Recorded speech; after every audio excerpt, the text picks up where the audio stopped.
going on, good people? Welcome back to Mars Day with Mark. It is your host with the most, Mr. Meyer, with the fire, here to take the collective vibe higher. Episode 110. Let's begin. So this is the astrology for July 15 until the 22nd. Exciting week. Main thing, last week of Cancer. So get ready for Leo season. Let's go, gang. I'm, for one, very excited. It's about to be my time to shine. So we've got the seasonal change, transition into Leo season. We've got Mercury retrograde in full effect this week. We've got Venus applying to a square with Mars. So we'll break it down. I'm going to take you guys through the highlights. Let's go through the degrees first, and then we'll get into it. So as we start, you can see the sun is at 23 degrees of Cancer. You've got the moon at 28 Pisces. We're currently waning, letting go, releasing. It's a beautiful Pisces moon day. I hope you guys are having a great time. We have Mercury starting the week at 15 degrees, moving very slowly, I should also add. We've got Venus at 12 Gemini. Mars is at 16 Virgo. You've got Jupiter at 8 degrees of Cancer. Saturn retrograde at 1 degree of Aries, Uranus in the very first degree of Gemini, right there at 0. You've got Neptune retrograde at 2 Aries, right next to Saturn, and you've got Pluto retrograde at 2 degrees of Aquarius. So when we move to the end of the week, guys, where we start episode 111, not too much moves besides the sun into Leo, like I talked about a minute ago. You've got the moon basically in Cancer, very close to the new moon in Leo. We'll talk about that next time. You'll have Mercury basically go back 1 degree. So we're starting our retrograde. We'll have this retrograde season for a couple weeks. So we'll get into that energy. Venus goes up to 20. Mars goes up to 20. There's that square I was telling you about. We'll jump into it more in a second. Jupiter moves to 9, Saturn is still at 1, Uranus is still at 0, Neptune and Pluto still in the same spot. So let me just run it back, guys. The most important thing I'm going to tell you guys is the direction of the North Node, the planetary ruler of the North Node. If this is a lot of technobabble, I will say I wrote Simplified Astrology for this reason for you guys. If you are wanting to grasp the language of astrology a little bit better, just grab that book down below and it'll bring you up to speed. Because effectively, we're looking at a bunch of symbols and archetypes to help us navigate our lives. That's the intention of it. So the North Node in Pisces, my friends, is asking us to take a more spiritual look at our lives, to examine the belief systems we might hold and question ourselves. Do these beliefs support me and the world? Is there a more inspired way I could live? I'm gonna just break it down in 3 words, gang. Liberation, illumination, apotheosis. So once you free your mind, really everything else follows suit. So anyway, the North Node in Pisces also suggests dreams really do come true. But I'm here to ask, do you believe in you? And I might make this whole video like a poem. That's how we're going. And Mercury retrograde is a beautiful time, guys. I know not everybody agrees with me, but you're going to see one of these about 3 to 4 times a year. Mercury retrograde is unavoidable. I think it's not a bad thing. It can be used for our benefit. So it's a time of revision. This week really has a sweet, loving, soft energy. It's exciting. It's also got a whirlwind of air. And life is ultimately what you make it, gang. I really encourage you to look at these transits and put them inside of your personal chart, and maybe even on a weekly basis reflect on what's going on in your chart so you can kind of stay integrated. Because the truth of the matter, guys, is how Leo Mercury affects me is going to be different than y'all, and vice versa. Same thing with every planet. So especially with this being the season of Cancer, guys, everything that we've been experiencing is mostly oriented within. It's about living through the heart, about embracing your emotions. And I mean, there's a lot of water in the sky right now. Cancer, Sun, Jupiter, Cancer, Pisces energy, Lilith and Scorpio. Oh my goodness, man. Are you feeling it now? Deep in your feelings? Hey man, connection is direction. So it's a blessing just to be here. It's a blessing just to be feeling. I like what's going on in the sky right now with Venus and Gemini and Leo Mercury. I feel like it does give this excitement energy. I don't know how you guys relate to it because all this, I think it's the Uranus and Gemini for me, guys. Like, there's so much mind freak energy. Do I even make any sense? I make sense to myself. This is about breaking out the box, changing your mind, thinking differently. That's going to be the theme for a long time with Uranus and Gemini, guys. Saturn and Aries, we have a lot of these. This is the cool thing about 2025, guys. A lot of these planets just switched into these new signs. These ingresses are new, like Neptune, Saturn, Uranus, even Pluto. Like, oh my goodness, gang, there's so much new energy that we're adjusting to in these times. So while we get a Cancer season every year and we switch to Leo every single year, and this is kind of like more common and familiar to us, we are in a different time space right now, gang, and there's cultural shifts that are kind of going crazy right now. And I'm not even going to really get political in this video, to be honest, besides saying that, and I mean, like, if this is political, sue me, man, that freedom, equality is really where our collective is headed. And I am so excited. I'm excited to see Pluto being ruled by Uranus in Gemini. And saying the truth and freedom is just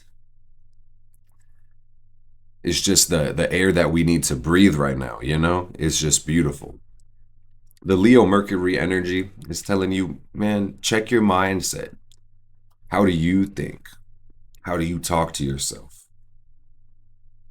Are you speaking love and life into yourself? That's really the message. Let's run it from the front, because I started with the Pisces node.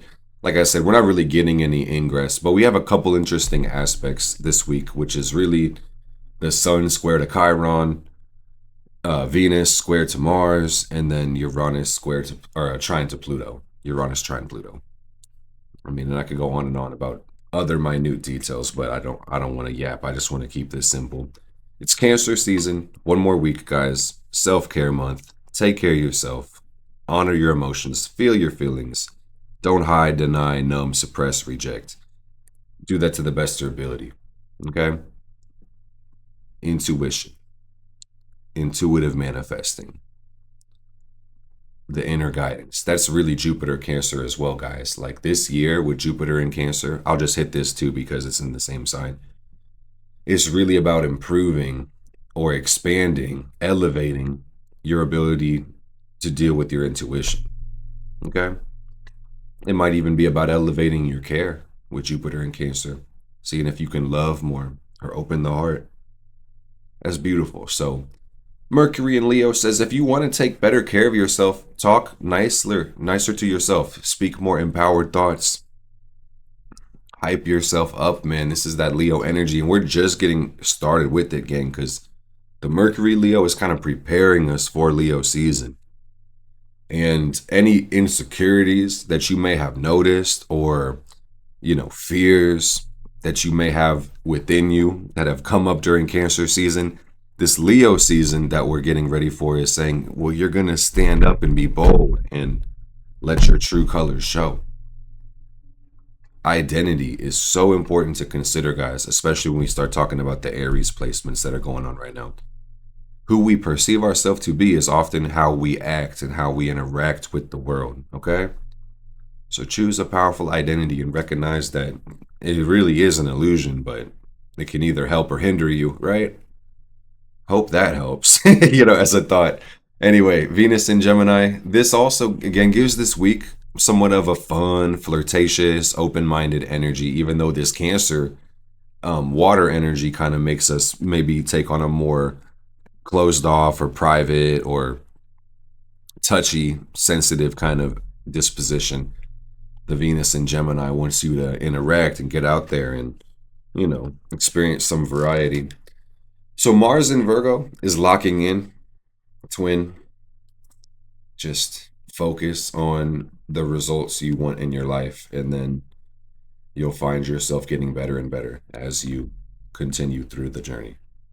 It's pretty beautiful. We talked about Jupiter, we talked about Saturn and passing, so let's dive really into this, guys. Saturn in the sign of Aries is really about self mastery, it's about discipline, it's about feeding faith over fear. You create this world, so beyond the willpower and the belief in yourself that you need to exercise, it's also worth the time to really think about the paradigm, the belief, and the foundation your life even set on. What worldview do you hold, and does that support you too? When we get to Saturn in the chart and then the planets pass, they move so much slower. This is really taking us into cultural and, collective issues and stuff, guys. And I'm just going to kind of group all these planets together just to keep it simple today and succinct, like with Saturn and Neptune in the beginning of Aries, with Uranus in a new sign and Pluto in a new sign. Let me just tell you guys, it's a brave new world. And while people like you and I might be breaking out of our personal boxes and going to new heights and questioning things and choosing a new narrative, it seems the whole world is doing the same thing, fam. Collectively, we're living in this brave new world. And you might even see like people, groups of people kind of fighting between the new and the old and bringing in a new paradigm collectively. You'll even see conflict between, those that like change and those that just don't like change. And I just encourage everybody to be at peace. Change is inevitable.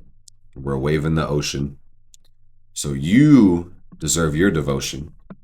Oh, yes, 100%. And also, while we're going through this, gang, we also got Lilith and Scorpio just helping us reveal hidden emotions and hidden desires and step more into our power. I'm going to break down a couple of these aspects like I was mentioning. So the first one is with the sun.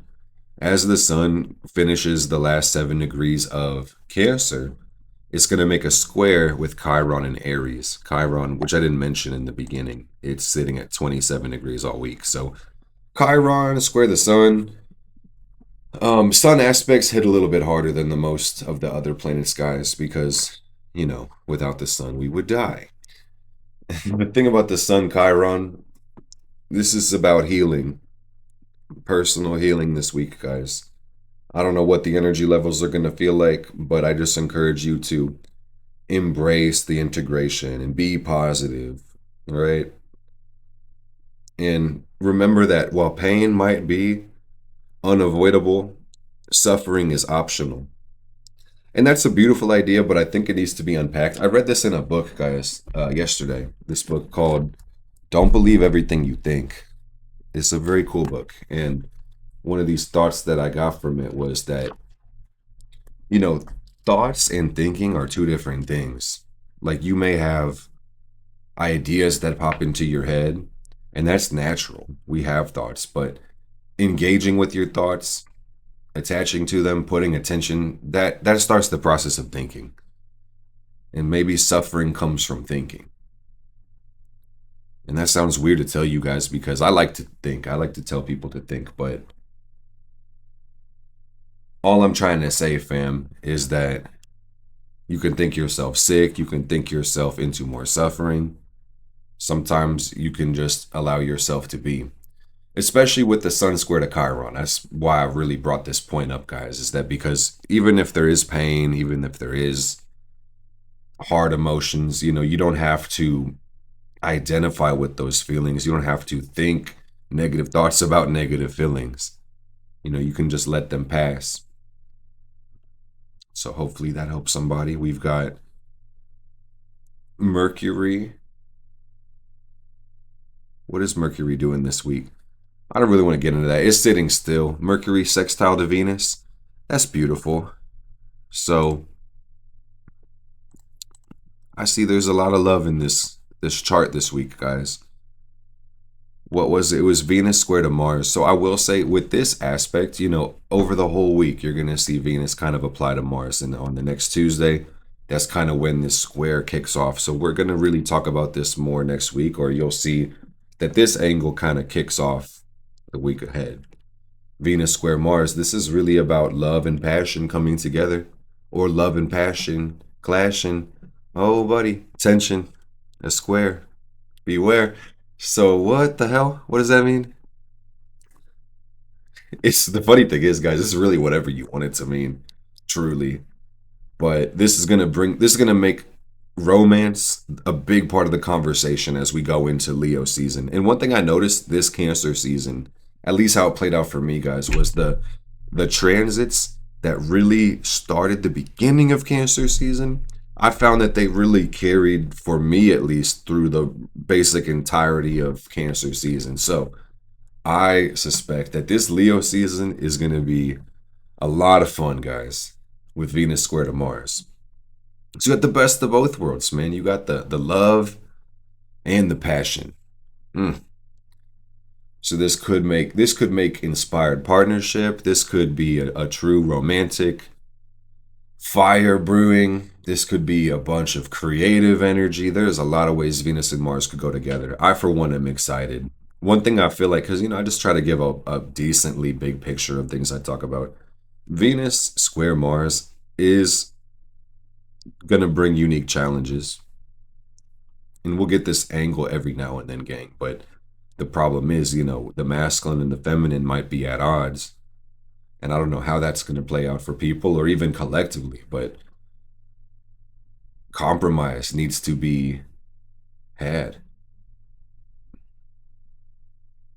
And like some fluidity, some ease, some gentleness when it comes to relationships, personally and interpersonally. So that's definitely something to think about, something to will into existence. Apart from that, I was mentioning not yesterday, but last episode, it's still active. Uranus trine Pluto, guys. And this is a very powerful angle that's really stirring things up in the whole collective right now, revealing mysteries, revealing hidden blockages, and the acceleration of purpose is really real. You're seeing that some of the surrenders that you have to make, some of the letting go that inevitably life requires from you, it's really putting you on your most abundant path, your most powerful path. Truly, you just got to trust the purpose. Something about Cancer moving into Leo, this is a very personal time, even though we're all in the same collective boat together. So my best advice really is to find some self-centeredness, find some concentration when it comes to who you are and what you're doing. And just remember, guys, your mind is your most powerful tool. So be focused on your focus, because you get what you pay for. And I don't really got too much else to say besides you are the creator, fam. So what that means is you take responsibility for all the things in your life. Good, bad, ugly, beautiful, benign, malignant, whatever it is. You say, I got this. I take care of it. Some things might not be your fault, but responsibility is the key to power. And that's what I'm seeing. That's what I'm sharing. And that's my message. Mars Day with Mark. 110. Oh, man. And I'm going to see you guys on 111. Subscribe if you're new. Ooh to the woo. It's Mr. Meyer with the fire, here to take the collective vibe higher. Gang, don't forget, our sole intention is to reconcile all paradox with love and truth. I love you. I'll see you guys next time. Thank you for watching.